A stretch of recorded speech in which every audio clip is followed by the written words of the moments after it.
Oke, Assalamualaikum warahmatullahi wabarakatuh. Halo teman-teman. Waalaikumsalam warahmatullahi wabarakatuh.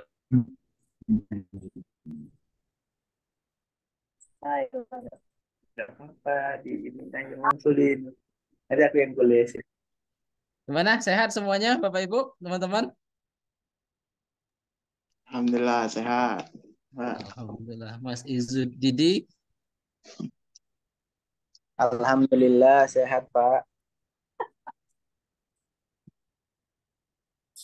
Oke, baru 19 orang yang hadir ya. Ya.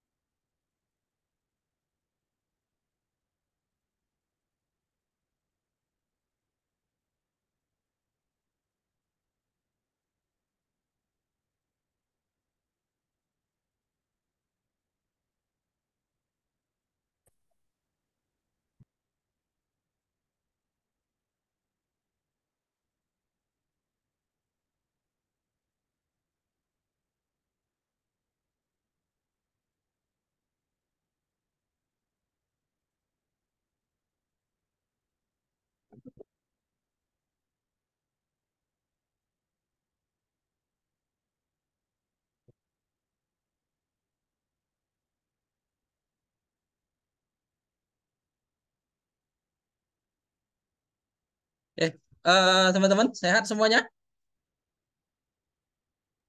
Sehat, Bapak. Alhamdulillah. Bapak gimana, Pak? Alhamdulillah. Sehat, Pak. Alhamdulillah, Mas Hasan.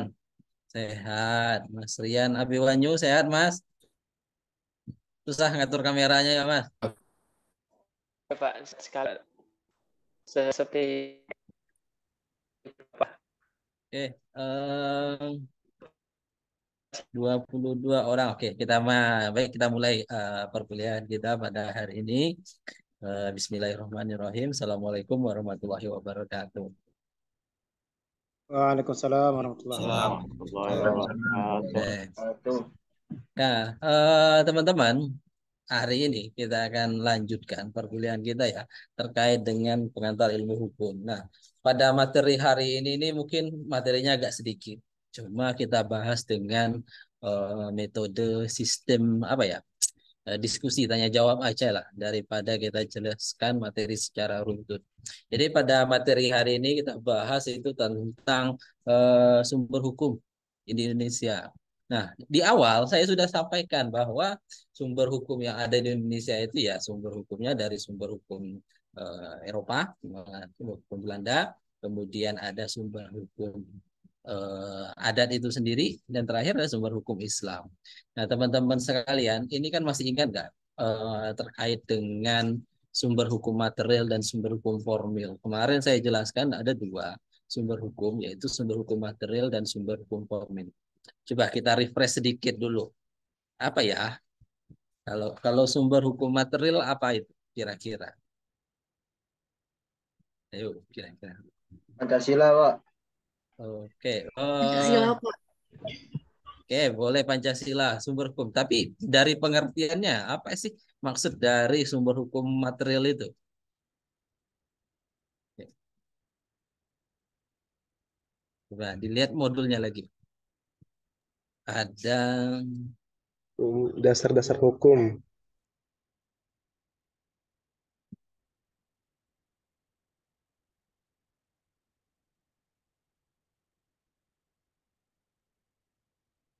ayo, ada yang bisa? Oh, dasar-dasar hukum.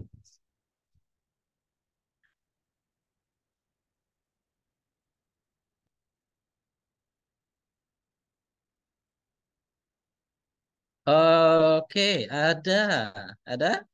Jadi maksudnya dari sini loh, sumber hukum yang eh, dari sumber hukumnya. Menurut sumber hukum itu dari sumbernya. Yang pertama ada sumber hukum material, yaitu sumber hukum yang ada filosofis, sosiologis, historis. Nah, terus kalau sumber hukum material formil, yang formal yaitu peraturan perundang-undangan, kebiasaan, traktat, jurisprudensi dan doktrin. Masih ingat nggak? Jadi gini, kemarin cerita-cerita terkait dengan sumber hukum. Nah, sumber hukum material, saya refresh sedikit ya. Sumber hukum material itu adalah sumber hukum yang berasal atau pembentuk dari hukum-hukum formil tadi, yang membentuk adanya hukum formil tadi. Jadi seperti sosiologis, unsur-unsur filosofis, unsur-unsur historis. Nah, itu yang membentuk suatu aturan hukum. Katakan kita sumber hukum material dari bentuknya sosiologis, dari historis misalkan. Nah, keadaan sejarah seseorang, kejadian sejarah, misalkan historis Indonesia pernah terjadi apa misalkan ya? Oh ya ini terkait dengan Undang-Undang Teknologi Informasi, Undang-Undang ITE. Nah, dulu waktu ceritanya si Ariel dan Luna Maya dan si siapa satu lagi ya, Cut Tari. Nah, itu belum ada undang-undang terkait tentang Undang-Undang ITE. Jadi barang siapa yang menyebar luaskan terkait konten pornografi dan lain-lain itu tidak dihukum pada saat itu. Tapi karena historis sejarah kita yang memunculkan undang-undang tadi. Nah, itu gampangnya seperti itu. Ada satu latar belakang, ada sejarah yang menyebabkan terguncangnya seseorang, masyarakat, bukan seseorang, terguncangnya suatu masyarakat, sehingga masyarakat tersebut harus dirasa membentuk suatu peraturan perundang-undangan. Nah, itu yang dinamakan dengan sumber hukum material. Tadi historis. Kalau sosiologis, nah, ada alasan-alasan sosial masyarakat. Nah, karena misalkan bahwa pornografi tersebut merupakan menentang suatu norma-norma sosial tadi. Menentang norma-norma sosial, kemudian apa tuh namanya tuh? Secara tidak langsung masyarakat menolak bahwa itu adalah sesuatu yang buruk atau yang jelek misalkan. Nah, secara sosiologis masyarakat menentang. Kemudian diciptakanlah suatu aturan yang lebih mengekang. Ingat hukum tadi pengertiannya adalah adanya sanksi tadi. Nah, kalau hanya sekedar eh, perasaan dari masyarakat tidak ada sanksi sehingga mereka tidak bisa di-stop atau dihentikan. Kemudian lebih baik kita undang-undangkan. Nah, itu dinamakan dengan alasan sumber hukum material. Nah, sumber hukum material itu yang melatar belakangi munculnya undang-undang, yang memunculkan suatu hukum kebiasaan, yang memunculkan traktat, yang memunculkan doktrin. Nah, sumber hukum formil. Nah, latar belakang apa yang menjadi hukum itu timbul? Itu. Nah, itu sumber hukum material ya. Lalu kita ke sumber hukum formal atau sumber hukum formil atau formal atau formil bisa saja. Nah, ada 5 yaitu peraturan perundang-undangan kita sudah sampaikan kemarin, yaitu semua bentuk aturan tertulis yang dibuat oleh pemerintahan Indonesia. Yang kedua, eh, kebiasaan atau hukum kebiasaan, hukum adat. Artinya hukum yang sudah dilakukan oleh masyarakat dan diterima oleh kepercayaan atau agama tertentu dan diakui oleh agama tertentu. Nah, itu hukum adat. Kemudian ada traktat perjanjian antara Indonesia dan negara lain, jurisprudensi dan doktrin. Oke. Oke, kita masuk ke sumber-sumber hukum di Indonesia. Itu sumber hukum secara keseluruhan ya kemarin. Sekarang kita masuk ke sumber-sumber hukum yang ada di Indonesia. Teman-teman, mungkin materi hari ini kan kita sudah sampaikan bahwa pernah saya sampaikan bahwa kalau sumber hukum di Indonesia itu menganut 3 sumber hukum. 3 sumber hukum yaitu yang pertama sumber hukum Belanda, karena pengaruh historis tadi, historis kita yang memaksa kita untuk menggunakan hukum Belanda. Kedua, sumber hukum kita yaitu sumber hukum adat karena tumbuh dan berkembang di masyarakat. Yang ketiga yaitu sumber hukum dalam bentuk hukum Islam. Karena ini dikarenakan mayoritas kita menganut agama Islam. Oke. Pertama yaitu hukum Belanda atau Eropa kontinental. Jadi sumber hukum ini merupakan hukum apa yang namanya tuh? Sumber hukum yang istilahnya itu diberlakukan karena ada kekosongan hukum tadi.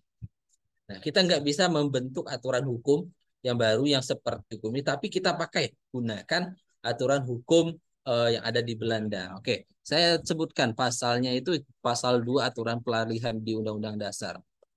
Bentar, saya tampilkan dulu. Undang-Undang 45.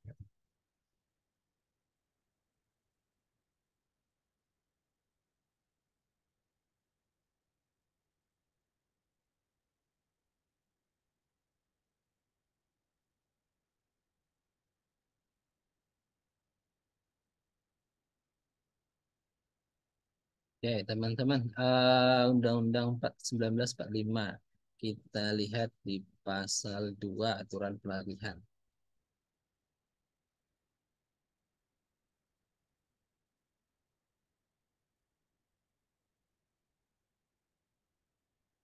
Penjelasan pasal.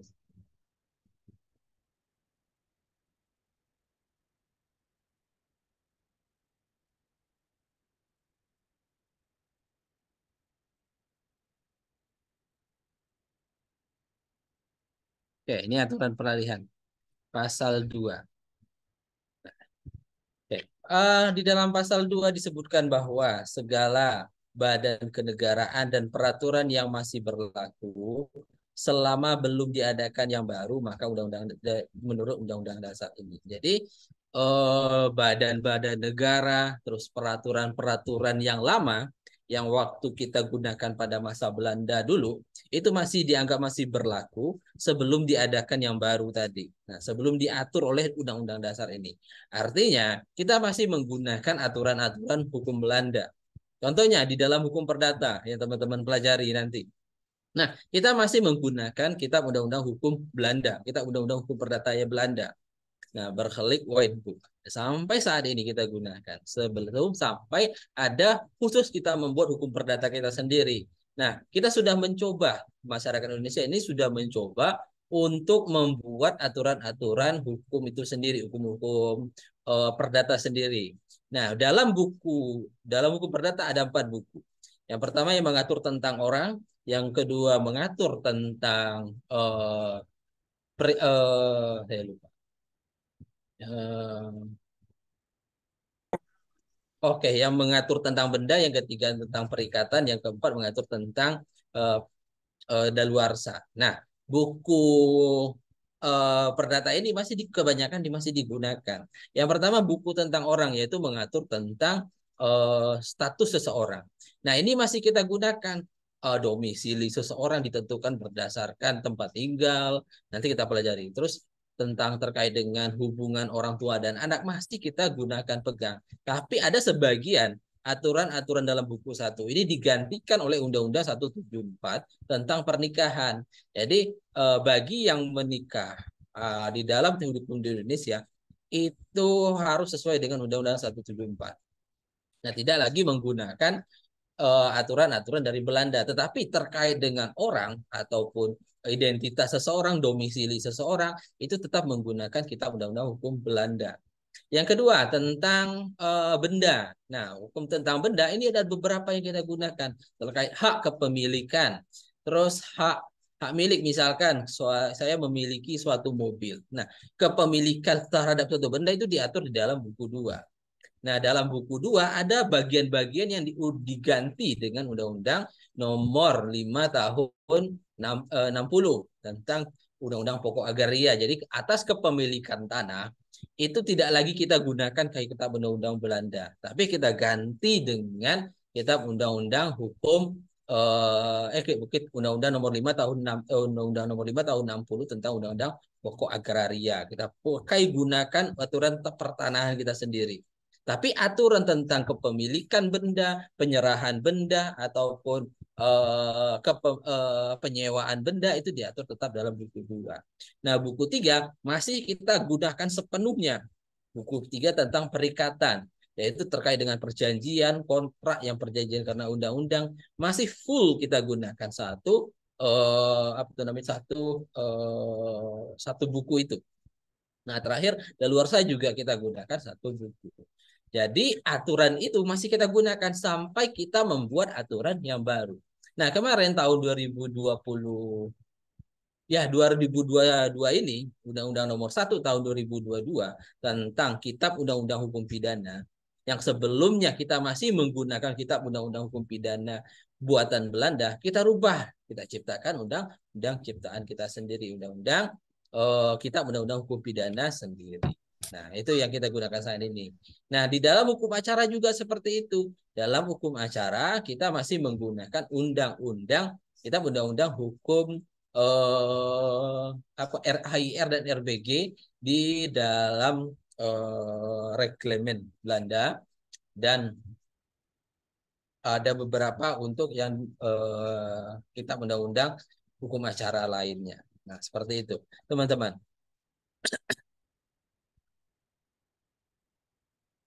Oke.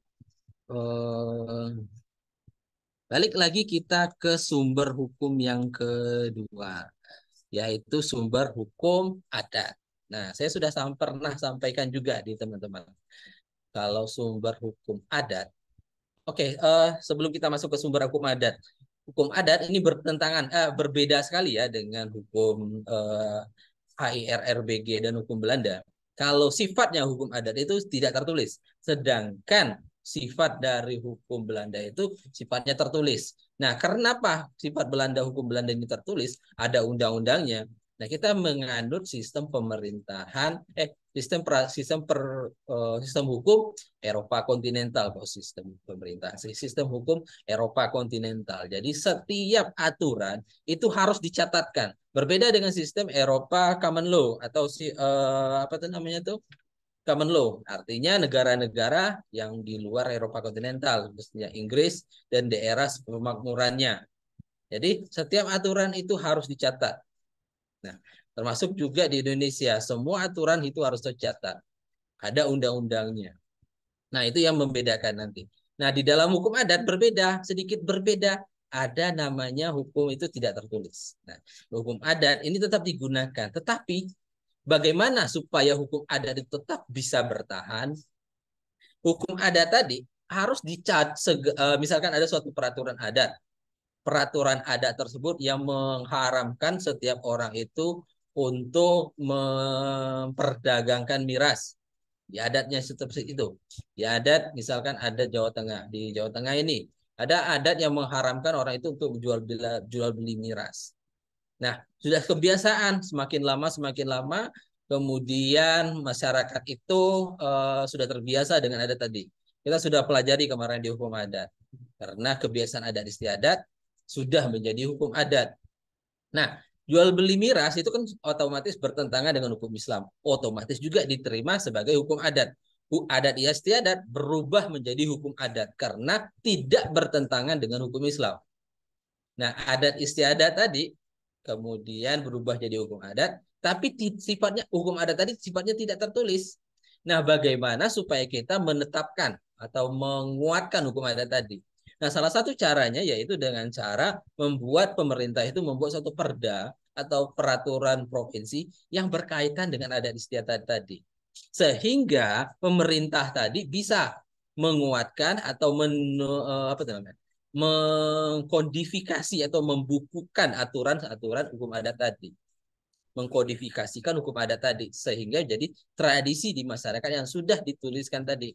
Jadi hukum kebiasaan tadi tetap dipertahankan dengan cara menjadikan hukum adat tadi sebagai peraturan-peraturan dari daerah tersebut. Oke.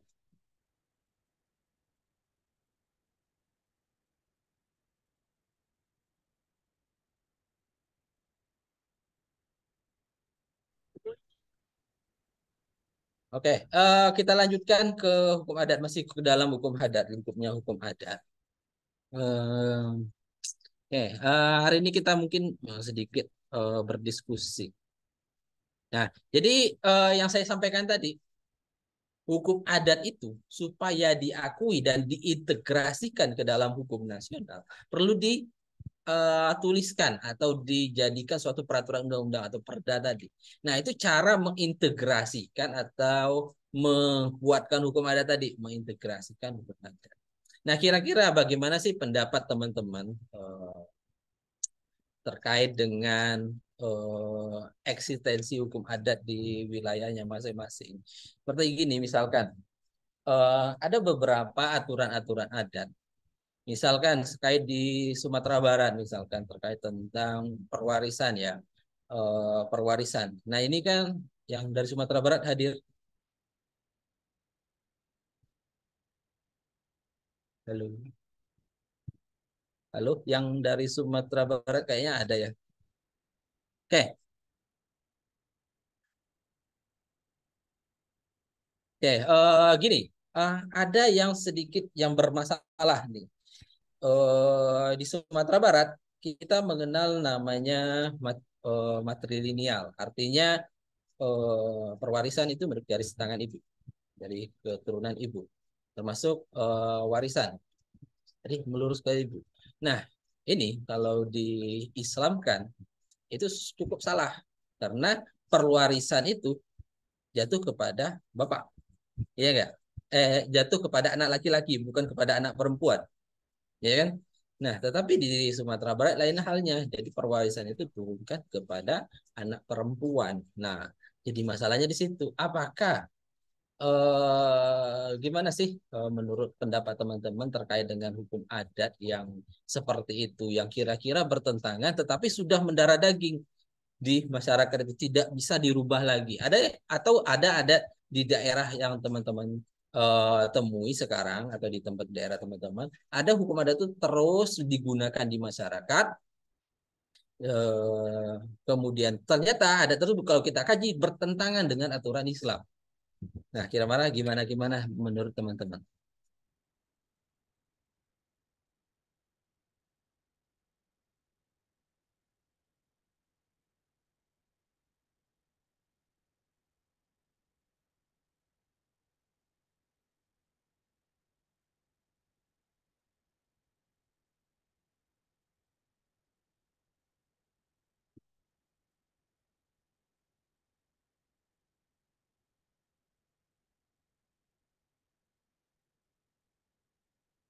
Ayo, gimana?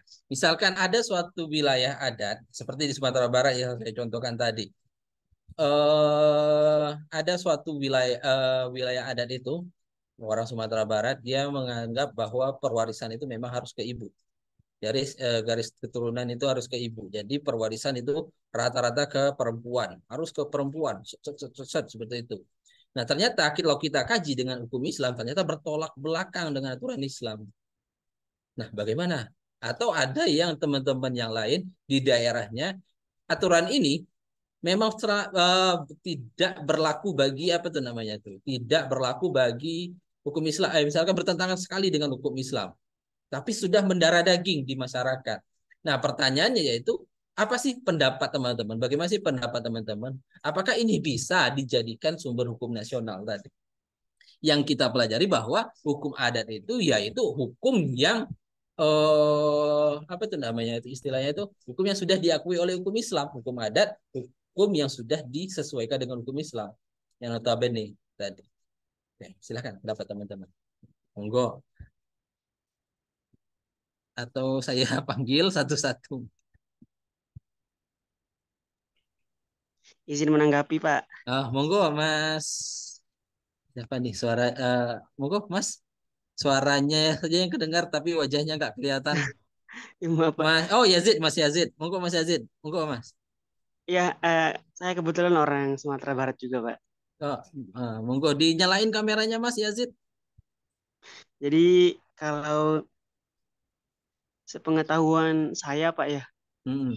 dari bacaan-bacaan kemudian diskusi juga sama Mm-mm. orang tua gitu. Mm-mm.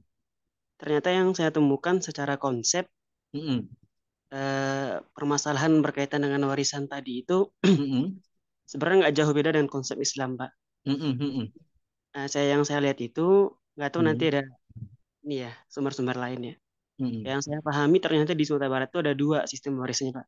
Mm-mm. Satu sumbernya pusako rendah, namanya satu pusako tinggi. Ya saya rasa Mm-mm. Bapak udah inilah. Mm-mm. Kalau pusako tinggi itu ternyata itu harta memang kalau kita lihat dari sisi Islamnya itu lebih ke wakaf, Pak.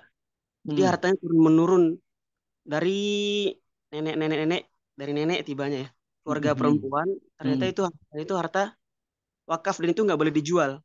Karena nggak boleh dijual, nggak ada sertifikatnya, karena nggak ada pemilikannya, cuma ada batas-batasannya. Nanti kalau turunnya ke perempuan itu namanya harta pusako tinggi pengetahuan saya. Dan itu konsepnya sama dengan konsep wakaf nih. Kita compare ke Islam dan itu nggak ada perselisihan pun mesti yang saya lihat praktiknya di lapangan ya banyak yang masih menjual kemudian disertifikasi dicap bisa dibagi-bagi gitu. Tapi secara konsep yang saya lihat seperti itu. Kemudian baru pusako rendahnya artian itu harta pencarian orang tua. Itu diatur persis seperti harta warisan yang diatur dalam Islam. Nah itu yang saya lihat Pak. Jadi satu yang kita maksud tadi warisan yang satu lagi tadi yang pusako tinggi itu sistemnya lebih ke wakaf. Yang satu lagi sistem harta pencarian orang tua itu dibagi tetap seperti aturan Islam. Itu yang saya pahami Pak. Meskipun dalam lapangannya saya lihat juga masih banyak ini ya penyimpangan-penyimpangan mungkin itu dari konsep. Oke. Wow, makasih Mas Yazid. Ini nyalain terus dong kameranya Mas. Terus Mas Rizky Fajri Tabrani ini menjawab juga, izin menjawab Pak. Mas Rizky, halo, bergabung Mas Rizky.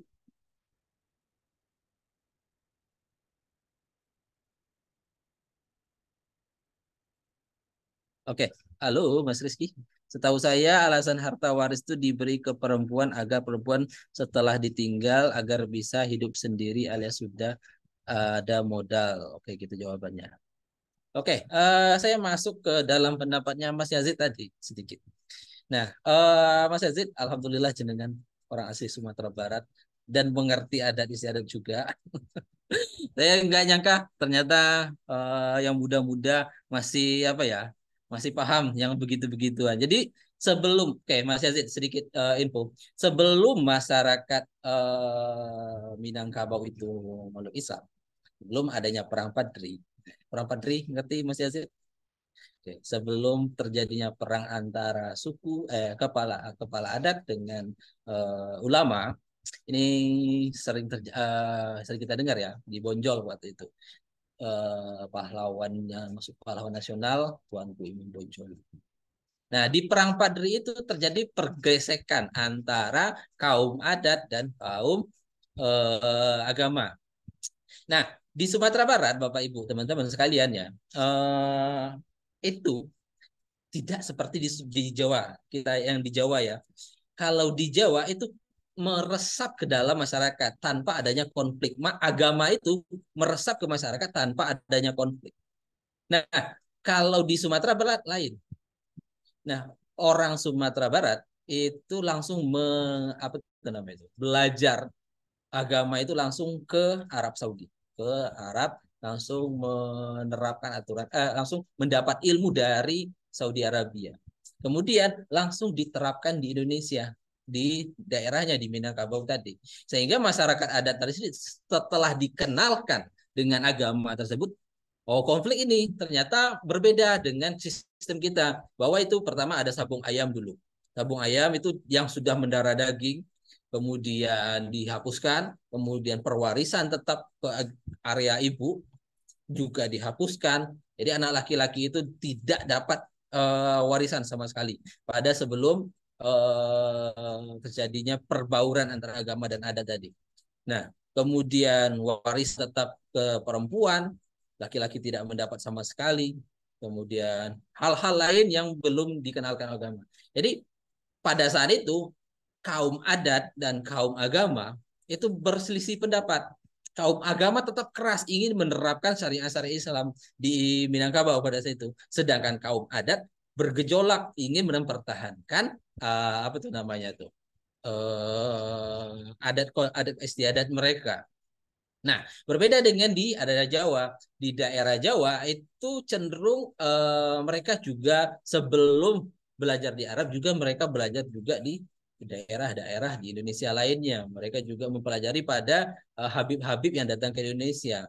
Dan Habib-Habib itu sudah menyesuaikan dengan kondisi daerah tadi. Kita kenal dengan Wali Songo. Nah, Wali Songo itu mempelajari kondisi daerah, mempelajari daerahnya, terus menyesuaikan dengan ajaran-ajaran Islam tanpa adanya kekerasan. Nah, di Sumatera diperlukan aja suatu kekerasan tadi. Nah, itu kita kenal dengan apa tuh ya? Ulama-ulama Wahabi yang apa itu? Yang agak keras. Jadi Sumatera Barat sering kita temui di seperti itu. Nah, karena adanya interaksi langsung dengan Arab Saudi. Sedangkan di Jawa itu sudah apa tuh? Cukup berbaur. Lanjut kita ke terkait dengan hukum tadi, sumber hukum. Yang apabila hukum itu bertentangan dengan hukum Islam, hukum adat itu bertentangan dengan hukum Islam, ya tentu tidak diterima. Itu konsekuensi awal yang harus kita terima tadi. Apabila hukum adat itu bertentangan dengan hukum Islam, itu otomatis tidak diterima hukum adat tadi, adat istiadat tadi. Nah, tidak bisa dikategorikan sebagai hukum adat. Yang hukum adat itu adalah hukum kebiasaan yang dilakukan oleh terus-menerus masyarakat dan diterima oleh agama Islam tadi. Nah, itu baru dikatakan sebagai hukum adat. Jadi hukum adat itu intinya sesuatu kebiasaan yang diterima oleh hukum Islam. Nah, kebiasaan-kebiasaan yang dilakukan oleh masyarakat Minangkabau tadi awalnya itu memang tidak bisa diterima oleh hukum Islam. Nah, kemudian dilakukanlah musyawarah restrukturisasi istilahnya kalau dalam hukum ekonomi, pergabungan. Nah, ada dua konteks. Yang satu tetap perwarisannya kepada ibu, tetapi terkait tentang pusako tinggi tadi atau harta yang dari persekutuan tadi. Misalkan suku A, misalkan suku A punya tanah. Nah, tanah suku A ini harus diwariskan kepada anak-anak perempuan, anak-anaknya. Nah, tanah tersebut tidak boleh dijual belikan. Dimasukkanlah konsep Islam ke dalam tanah tadi, yaitu dengan wakaf tadi yang disebut oleh Mas Yazid tadi, wakaf tanah suku tadi. Jadi wakaf itu diperuntukkan untuk perempuan sampai anak-anaknya yang cicitnya ke bawah ke perempuan. Nah, itu yang diwariskan kepada anak. Bukan diwariskan tapi diwakafkan. Dirubah konsep awalnya menjadi wakaf. Jadi wakaf terhadap sukunya sendiri. Nah, itu terkait dengan pusako tinggi. Tetapi ada pusako rendah tadi Mas Yazid sampaikan tadi, yaitu pusako rendah itu hasil dari pencarian ayah dan ibu dari anak tadi itu. Ayah dan ibu hasil pencariannya tetap diwariskan sesuai dengan hukum Islam tadi. Jadi aturan-aturan hukum Islam tetap dipakai, tapi dalam apa tadi perwarisan para perempuan dirubah konsepnya menjadi wakaf tadi. Nah, itu yang kemudian dijadikan perda oleh pemerintahan Sumatera Barat. Jadi intinya apabila ada di daerah-daerah teman-teman yang apa tuh namanya tuh di daerah di luar Sumatera Barat ataupun di Jawa Tengah ada suatu kebiasaan adat itu bertentangan dengan aturan Islam. Kemudian apa namanya? Dicarikan solusinya atau apa itu namanya istilah itu? Dihalalkanlah, disar'ikan lah istilahkan seperti itu. Gimana sih jadi supaya syar'i? Nah, seperti itu. Nah, misalkan di Jawa Tengah yang awalnya suka dangdutan, kemudian suka apa tuh namanya tuh, suka ngumpul-ngumpul sambil berdendang istilahnya ya.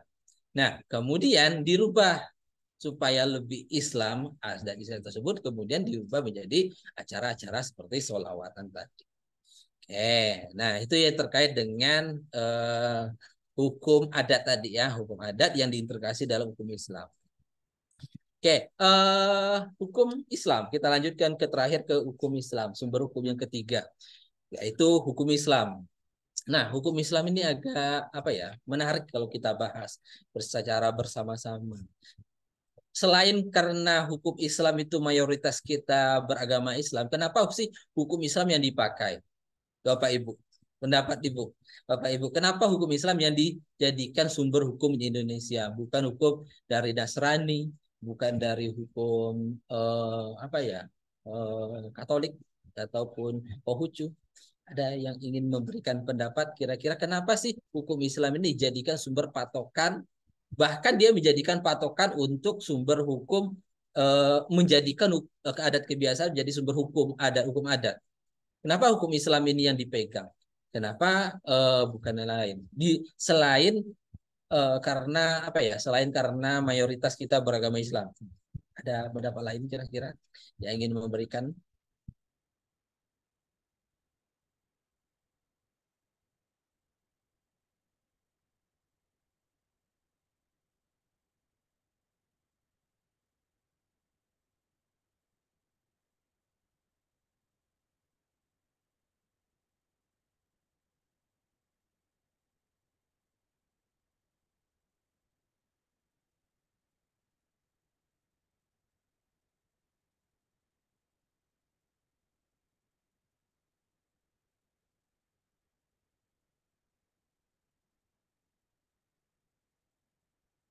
Oke, ada yang mau membantu saya?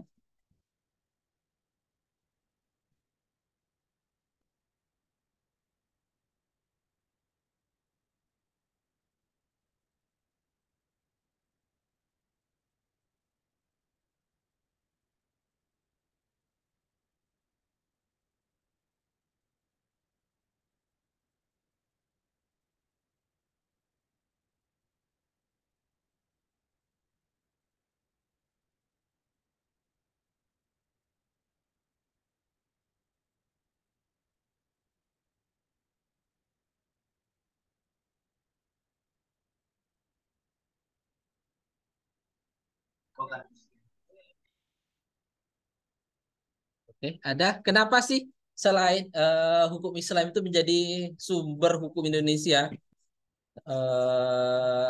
Apa itu? Selain hukum agama lain. Kenapa? Ayo kira-kira teman-teman. Ada sekali dengan mayoritas penduduk. Oke, kira-kira. Izin menjawab, Bapak. Mas Keis. Wah, Masya Allah, ganteng sekali. Mas Keis, kenapa sih? Mas Keis? Eh, Mungkin karena di dalam Islam sendiri itu Hmm.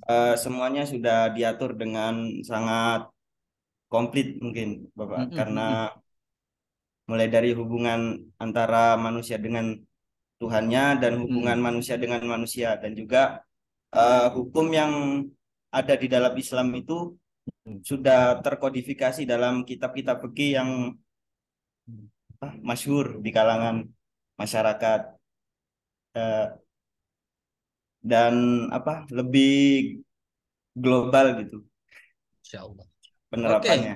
oke, bagus Mas Keis. eh Sesuai dengan hukum Indonesia sudah dikodifikasikan, sudah apa itu namanya tuh dituliskan, terus bisa berbaur juga dengan masyarakat. Oke, itu sih poin yang saya tangkap tadi dari pendapat Mas Keis. Bagus. Ada lagi, itu bisa kita pakai. Memang itu jawabannya. Ada lagi yang bisa mau menambahkan?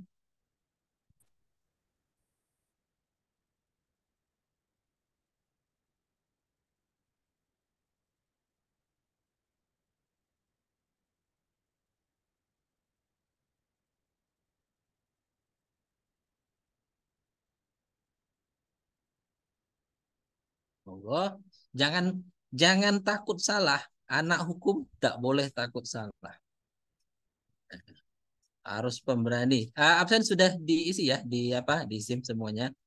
Monggo, silahkan. Jangan malu-malu. Malu bertanya sesat di jalan.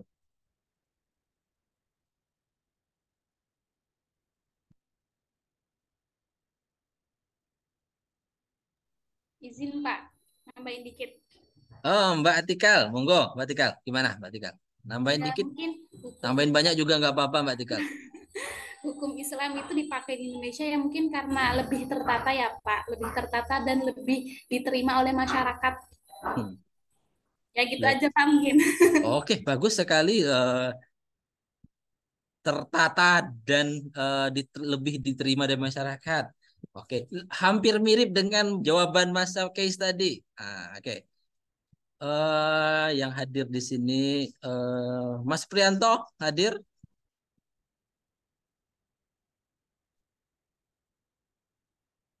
Mas Zainal Jamin, terus Mas Hasan Albana hadir, di absen hadir tapi orangnya Mas Hasan Albana. Monggo Mas Hasan Albana, kira-kira oh ini dia beliau hadir. Nah, kira-kira Mas Hasan Albana mau jawab apa sih kira-kira? Wah, kemungkinan sama juga, Pak, sama Oh, jawabannya Kais sama Atikal tadi. Jadi oke. hukum Islam ini kan, agama Islam ini kan mencakup banyak hal atau Hmm, istilahnya tuh syumul gitu, universal. hmm, hmm, Jadi untuk hmm, penerapan hukum di Indonesia sendiri khususnya itu hmm, sangat cocok. Pernah dulu hmm, juga saya hmm, mendengar seorang tokoh sejarawan gitu hmm, membahas tentang kenapa ajaran-ajaran Islam, syariat-syariatnya, hukum-hukumnya hmm, itu begitu diterima oleh masyarakat hmm, kita. Tentunya dulu pas ketika masih Nusantara, karena hmm, diibaratkan itu Islam dengan budaya Nusantara hmm, beserta hukum-hukumnya itu seperti tumbuh bertemu hmm, dengan kutub gitu, Pak. Jadi tinggal disempurnakan saja. Oleh karena itu mungkin masyarakat akhirnya mudah menerima hmm, hukum-hukum Islam yang kompleks, hmm. membahas tentang muamalah, sosial, masyarakat, dan lain sebagainya. Mungkin itu Pak sama dengan yang tadi Pak jawabannya. Oke, bagus sekali. Kalau Mas Anwar Jailani sependapat? Ya, poin-poinnya udah kedengaran nggak Pak suaranya? Saya kedengaran Mas, jelas sekali. Soalnya sinyalnya tadi putus-putus. Oh, suara saya jelas Mas? Ya, jelas-jelas Pak. Tadi sempat putus. Ya, menurut saya sesuai sama yang disampaikan oleh teman-teman tadi. Karena Hmm, Islam sendiri seperti yang disampaikan oleh Mas Hasan udah syumul. Apalagi Islam itu sebuah sistem yang sudah sempurna gitu. hmm, Yang hmm. mengatur dari tidur sampai tidur lagi, dari tidur sampai tidur lagi. Oke. Bahkan tata cara gimana kita berkomunikasi, tata cara bagaimana kita melakukan kegiatan sehari-hari itu diatur dalam Islam. Jadi Hmm, ya tadi ada yang sempat menyinggung bahwa Islam itu sudah hmm, sistematis sekali karena tinggal dibukukan saja gitu. Bahkan sudah ada peraturan itu di Al-Qur'an, dia tinggal hmm, dibukukan saja, dibentuk suatu peraturan dan itu sudah sangat sesuai dengan budaya dan juga kultur kultur hmm. ketimuran yang ada di Indonesia, Pak. Bagus sekali, Mas Anwar Jailani dan Hasan Albana. Oke. Tapi poin-poinnya sudah tertangkap. Saya sudah tertangkap dan jawabannya hampir mendekati. Bukan mendekati, udah masuk semua jawabannya. Cuma tapi dikelompokkan menurut klasifikasi lagi. Jadi ada pertama, eh, kenapa sih hukum Islam itu dimasukkan ke dalam hukum nasional sebagai hukum nasional? Yang pertama, bapak-bapak, ibu-ibu, sebelum Islam masuk itu kan pernah kita dimasuki agama Hindu-Buddha. Oke, masih ingat sejak ini pertama alasan sejarah. Dari alasan sejarah, Islam itu masuk terakhir setelah Hindu-Buddha. Jadi setelah Islam masuk Belanda, setelah Islam masuk ke Belanda. Nah, Belanda kemudian menyocokkan hukum dia dengan hukum Islam tadi. Padahal pada saat itu hukum Belanda itu sudah pengen ada 3G, glory, gospel, dan apa satu lagi. Jadi tujuannya itu apa? Oh, Goal, glory, gospel, goal. Jadi tujuannya itu salah satunya itu untuk menyebarkan agama-agama Kristen. Pada saat mereka masuk, ternyata hukum Islam itu sudah sangat diterima di masyarakat itu. Gitu sejarahnya. Masyarakat sebenarnya awalnya itu eh, dipimpin apa tuh masuk ajaran agama Hindu Buddha, mereka mengenal kasta-kasta itu. Kasta-kasta seperti yang raja yang paling tinggi, kemudian ada yang rendah-rendah. Sehingga masyarakat rendah tersebut yang notabene mereka lebih mayoritas. Jadi kan ada nih masyarakat piramida di Hindu Buddha itu. Ada Syahwa, Satria, apa lagi lupa saya. Jadi yang paling banyak bawah itu adalah yang kaum kaum rendahan tadi, kaum masyarakat rendah. Nah, kemudian Islam masuk ke Indonesia. Islam masuk, dia membawa rahmatil lil alamin tadi. Atau kalau kita kenal dengan ajaran apa itu? Egaliter. Egaliter. Indonesia membawa ajaran egaliter itu. Semuanya sama, nggak ada yang membedakan kita. Nah, mau raja, mau masyarakat rendah sama. Datang itu ke Indonesia, diterima langsung sama masyarakat yang kaum rendah yang notabene banyak tadi. Yang notabene banyak tadi, yang penduduknya banyak, ditambah dengan mereka yang golongan bawah terus. Oh, ternyata saya dan raja itu sama dalam ajaran agama ini loh. Nah, saya cuma perlu hanya beribadah saja supaya kedudukan saya tinggi. Nah, kemudian diterima oleh akal masyarakat kita itu. Lah dia raja, kenapa dia raja? Tapi saya juga, kenapa saya nggak bisa jadi raja seperti dia? Nah, itu di pikiran masyarakat saat itu. Saya manusia, dia juga manusia. Pada saat itu, kemudian Islam hadir di saat pemberontakan itu terjadi, di saat digejolak jiwa masyarakat Indonesia karena adanya kasta-kasta dalam Hindu-Buddha tadi, kemudian masuk Islam bergejolak sehingga mayoritas pada saat itu golongan bawah sudah mulai menganut ajaran agama Islam. Dan saat itulah Islam cepat berkembang di Indonesia sehingga hampir dari wilayah Jawa dan Sumatera itu sudah menggunakan ajaran-ajaran Islam pada saat itu. Pas Islam masuk Islam masuk ke Indonesia dengan saat-saat itu sedang apa itu namanya itu kuat-kuatnya keyakinan iman masyarakat itu. Datang Belanda yang mengajarkan ajaran Nasrani. Mereka sudah diajarkan bahwa pindah agama dan murtad itu adalah perbuatan yang mengancam mereka untuk masuk neraka. Artinya mereka sudah susah payah beribadah tapi masuk neraka. Datang ajaran agama Kristen, mereka tentu menolak. Ditambah dengan watak orang dari penjajah tersebut yang lebih dominan untuk istilahnya, bagaimana sih orang itu menjajah itu? Nah, bukan seperti Islam datang. Jadi ajaran agama Nasrani itu datang dengan ajaran Belanda tadi datang, tapi tidak dengan apa ya itu namanya istilahnya, dengan apa tuh? Dengan lapang dada lah istilahnya. Orang Indonesia menerimanya. Beda dengan Islam, mereka menerima Islam itu dengan sukarela lapang dada. Seolah-olah Islam itu membangunkan mereka atau mengajak mereka ke jalan yang benar. Nah, tetap diajarkan oleh orang-orang yang baik juga pada saat itu. Nah, kalau ajaran Nasrani masuk ke Indonesia itu sudah ada motivasi goal gospel tadi untuk menjajah dan untuk mencari keuangan, mencari apa itu uang tadi.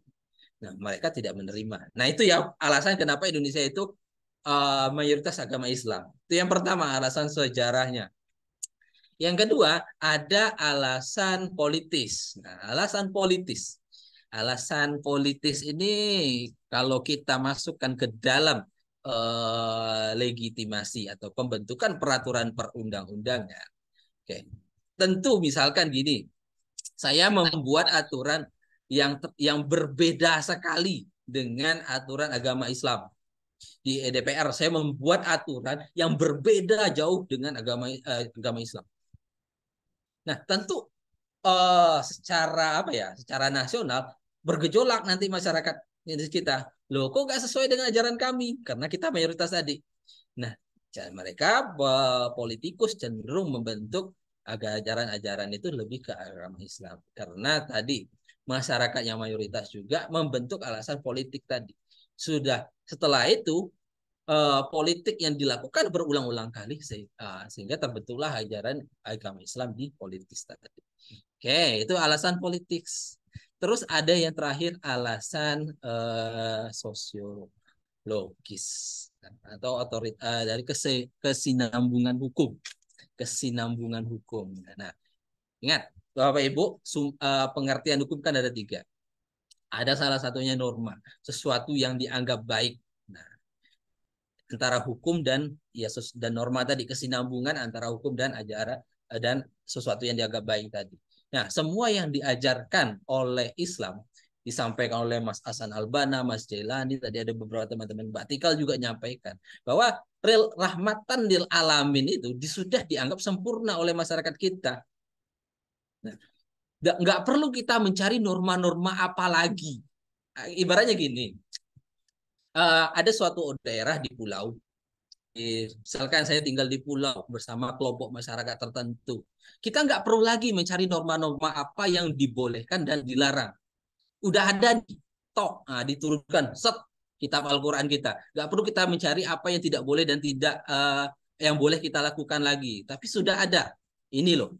Nah, itu alasan apa itu sosiologisnya tadi. Masyarakat dari kemasyarakatannya. Jadi masyarakat itu sudah menganggap Islam itu norma-norma yang baik semuanya. Tapi memang semuanya baik. Nah, artinya kita nggak perlu lagi mentanyakan bahwa apa yang dilakukan yang tidak dibolehkan dalam Al-Quran itu sudah pasti itu tidak baik bagi masyarakat. Dan kita tidak perlu lagi menanyakan apa yang diwajibkan di dalam Al-Quran itu suatu yang baik. Nah, itu tidak perlu lagi kita tanyakan. Soalnya udah diturunkan. Oh, ini normanya oleh Tuhan. Normanya pakai ini, norma ini. Nah, insya Allah kalian baik. Nah, itu alasan sosiologi. Masyarakat meyakini bahwa norma yang sudah dipakai di dalam agama itu sudah dianggap semuanya baik. Tidak perlu diragukan lagi. Nah, lain halnya kalau tidak datang Islam. Masyarakat tentu akan mencari norma-norma yang baik dulu. Mereka harus membunuh dulu, baru ketemu norma tidak boleh membunuh. Mereka harus mencuri dulu, baru ketemu norma tidak boleh mencuri. Mereka memperkosa dulu, baru menemukan norma yang tidak boleh memperkosa. Nah, butuh berapa lama itu untuk meyakini itu tuh, menemukan norma-norma baik tadi. Nah, itulah hadirnya Islam. Masuk Islam ke Indonesia, sudah yakin, oh ini yang apa itu? Yang baiknya, sudah baik. Gak perlu lagi repot-repot kita. Nah, itu alasan di luar tadi masyarakat kita mayoritas. Tapi alasan utamanya tetap mayoritas. Nah, mayoritas itu nanti akan berbaur ke unsur-unsur politik tadi. Bersinambungan ke unsur politik. Nah, apabila pembuatan peraturan perundang-undangan tidak sesuai dengan ajaran agama Islam, tentu masyarakat akan bergejolak. Bergejolaknya masyarakat menyebabkan tidak amannya negara kita nanti. Oke, sampai di situ ada pertanyaan.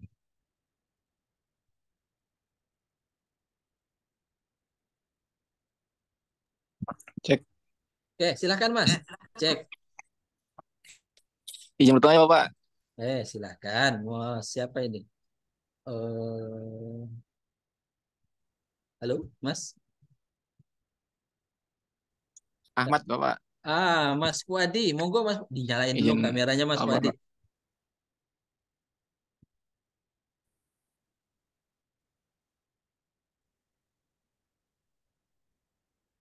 Maaf belum bisa nyalain kamera soalnya langsung pertanyaan aja.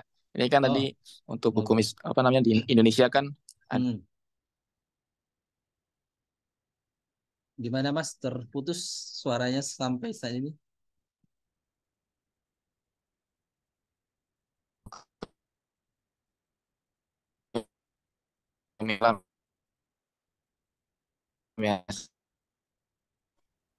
Halo, Mas Wadi. Terputus-putus, Mas.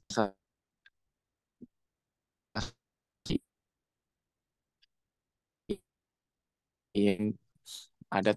Nah, mungkin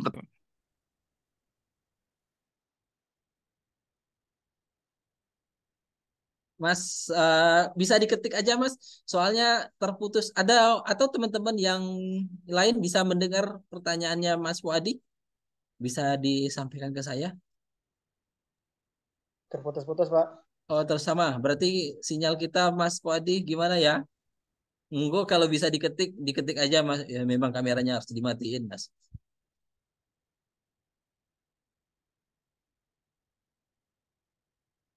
Saya kurang nangkap Mas pertanyaannya. Coba kalau diketik apa sih poin dari pertanyaannya Mas?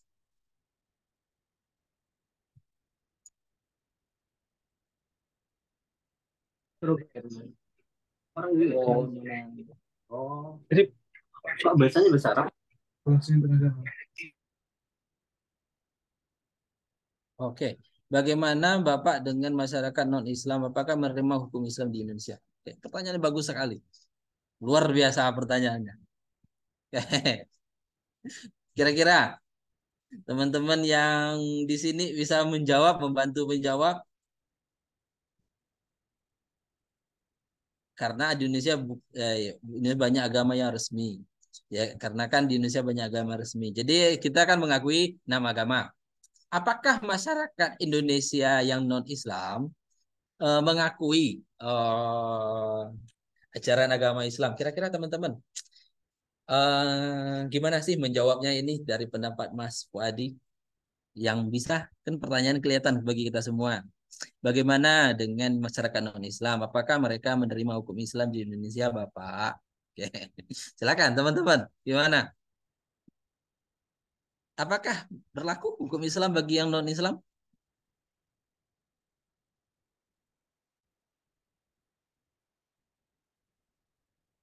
Oke, halo.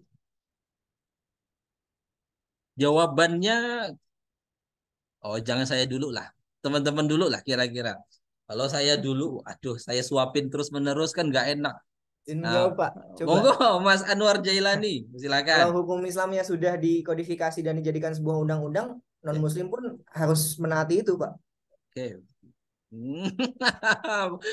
Aduh, ini sedikit frontal sekali Mas Jalani. Tapi hampir mendekati, betul. Tapi kalau misalkan, oke, kita tunggu yang lain dulu sebelum saya jawab. Kita pegang dulu Mas Jalani, jawaban Mas Jalani. Tapi itu betul.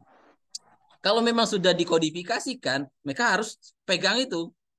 Tapi ada aturan tertentunya nanti. Kita pegang dulu Mas Jalani.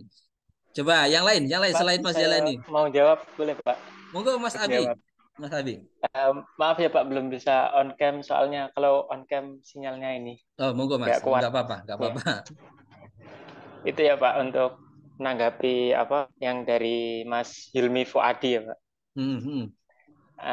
Untuk pertanyaan yang apakah yang dari non Muslim ini menerima atau tidak tentang hukum Islam gitu kan?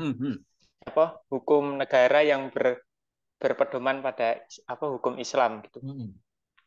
Kalau menurut saya Pak, perspektif saya sendiri ya. Kalau untuk masalah ya tadi sih mungkin hampir sama dengan Mas siapa tadi? Mas itu ya. Jailani. Yang tadi yang jawab pertama itu ya Mas Anwar Jailani ya. Mungkin bisa dikatakan apabila kok hukum tersebut, hukum di Indonesia itu sudah berdasarkan gini Pak, maksudnya dari hukum Islam kemudian dijadikan hukum Indonesia yang resmi. Ini mau nggak mau dia harus mengikuti. Tapi bukan dalam hal contohnya beribadah gitu loh Pak. Untuk hal ibadah ya mereka masing-masing gitu. Tapi untuk muamalahnya ini sesuai lah dengan hukum Indonesia gitu. Yang memang kalaupun memang berdasarkan dari hukum Islam ya mau nggak mau sebagai warga Indonesia harus mengikuti gitu. Mungkin itu Pak dari saya. Waduh, teman-teman. Jadi kalau begini, mungkin saya sedikit luruskan lagi supaya nggak meleset-meleset seperti ini ya. Bukan meleset sih. Pendapat Mas Anwar Jalani tadi betul. Betul sekali. Apabila sudah dituliskan atau diundangkan, mereka wajib taat pada aturan itu. Tetapi bagi mereka yang terlibat di dalam undang-undang itu, kalau di luar undang-undang itu mereka nggak terlibat, terutama dalam hal muamalah. Oke, misalkan apa contohnya? Waktu misalkan saya ada seorang Nasrani nabung di Bank Syariah Indonesia, nabung di BSI, terus melakukan pinjaman di BSI juga. Nah, walaupun dia beragama Nasrani, mereka harus tetap ikut aturan-aturan agama Islam. Karena dia sudah bergabung atau menyatu dengan aturan tersebut, dengan aturan agama tersebut. Oke, paham sampai di sini? Jadi mereka terlibat, mereka harus masuk dulu ke dalam aturan itu, baru mereka dikatakan terlibat. Tetapi lain halnya dengan hukum pernikahan kita. Oke, hukum pernikahan itu ada undang-undang yang umumnya, Undang-Undang 1 tahun 74. Itu berlaku bagi seluruh agama. Tapi bagi agama Islam, kita menggunakan kompilasi hukum Islam. Nah, tidak menggunakan Undang-Undang 174. Undang-Undang tentang pernikahan 174. Tapi kita menggunakan kompilasi hukum Islam. Nah, apa sih di situ salah satu poinnya? Di dalam kompilasi hukum Islam itu mengenal azas poligami. Satu laki-laki bisa untuk beberapa perempuan, ya betul ya, poligami seperti itu. Ada beberapa perempuan yang satu laki-lakinya sampai 4 maksimal. Nah, itu ada di dalam kompilasi hukum Islam. Tetapi di dalam Undang-Undang 174, nah itu menganut azas monogami, satu laki-laki untuk satu perempuan. Nah, itu. Jadi ada aturan-aturan khusus untuk masyarakat Islam saja, tetapi aturan umum mereka masyarakat Nasrani tetap bisa menggunakan itu. Nah, jadi ada ketentuan-ketentuan khusus yang khusus untuk Islam saja.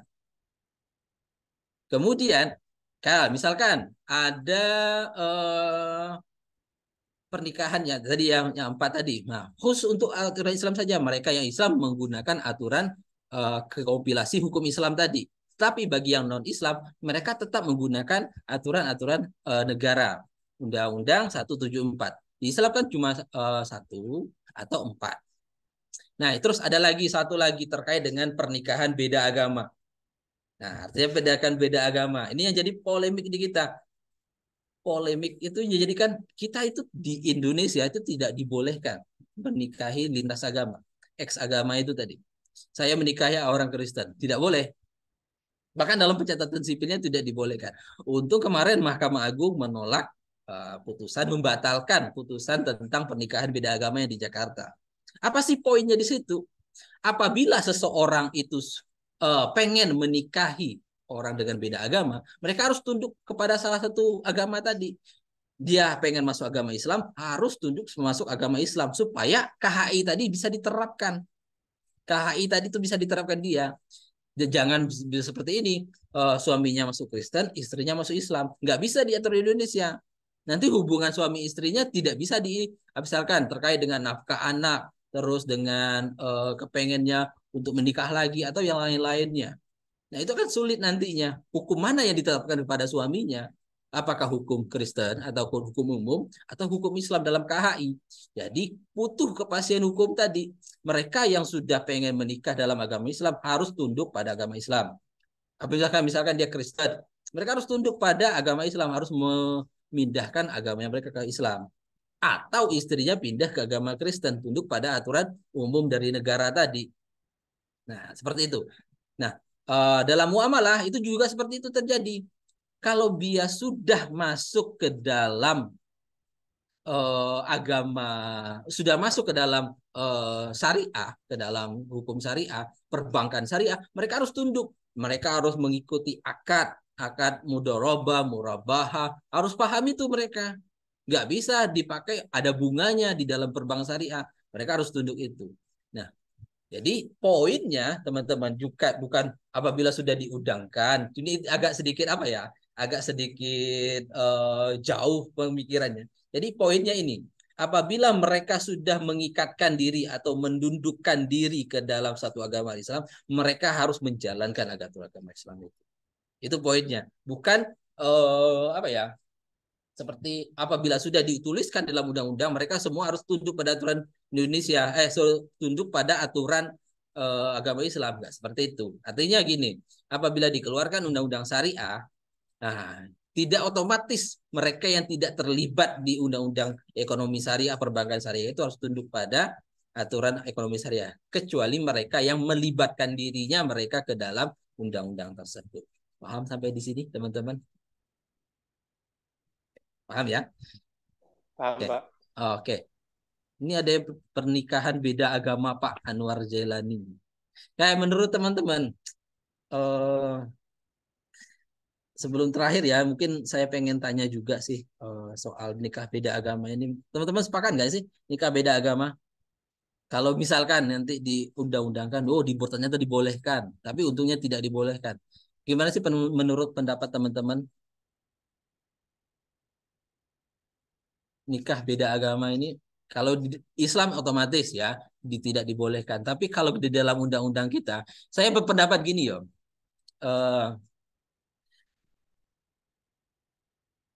Mungkin pendapat saya ya kalau terkait dengan nikah beda agama ini, tapi nanti teman-teman boleh cari tahu jawabannya. Saya sih tidak sependapat dengan nikah beda agama. Artinya gini, kalau kita merujuk pada undang-undang dasar kita, Undang-Undang 145, kita diberikan 5 agama, ya 5 agama di Indonesia ya. 6 agama. Kita bebas untuk memilih agama, bebas untuk menunjuk siapa sih jadi calon kita dalam agama manapun. 5 agama. Tapi kita tidak diberi kebebasan untuk misalkan kita sudah memilih Islam, ya kita harus manut apa ya dalam bahasa Indonesia itu ngikut atau nurut pada aturan Islam. Apabila kita sudah masuk ke dalam agama Islam, ya kita harus turuti Islam itu secara kafah. Tidak ada cari alasan lain. Kecuali kalau kita pengen misalkan saya pengen menganggap saya Islam, tapi pengen menganggap riba itu halal. Kan nggak mungkin seperti itu. Apabila saya sudah memilih Islam sebagai agama saya harus ngejudge bahwa riba itu haram.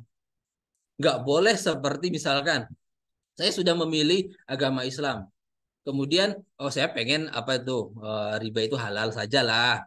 Riba halal. Nggak bisa seperti itu. Apabila kita sudah memilih Islam, maka tunduk pada aturan-aturan Islam. Nah, apabila saya sudah memilih Kristen, tunduk pada aturan-aturan Nasrani tadi.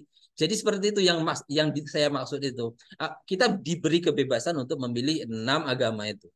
Dibebaskan. Tetapi apabila kita sudah masuk ke dalam agama itu, ya harus patuh pada agama itu. Nggak boleh menyilang-nyilang agama. Apalagi kita dalam nikah beda agama tadi. Nah, nikah beda agama. Apabila kita sudah masuk Islam, ya turuti aturan Islam. Nggak boleh menikah berbeda agama. Itu maksud saya. Nah, itu baru di pikiran saya.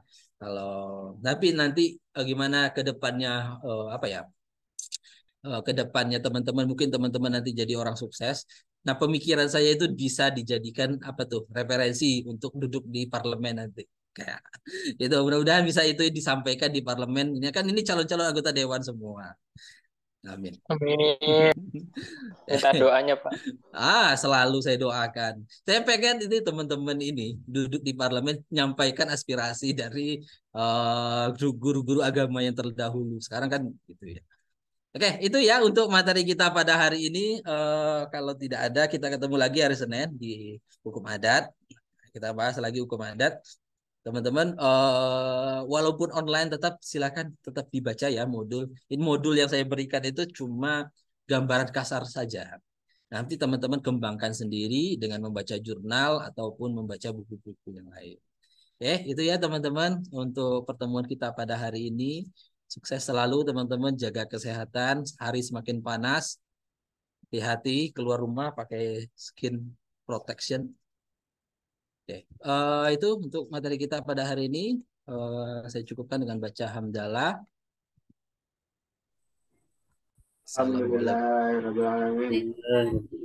Assalamualaikum warahmatullahi wabarakatuh.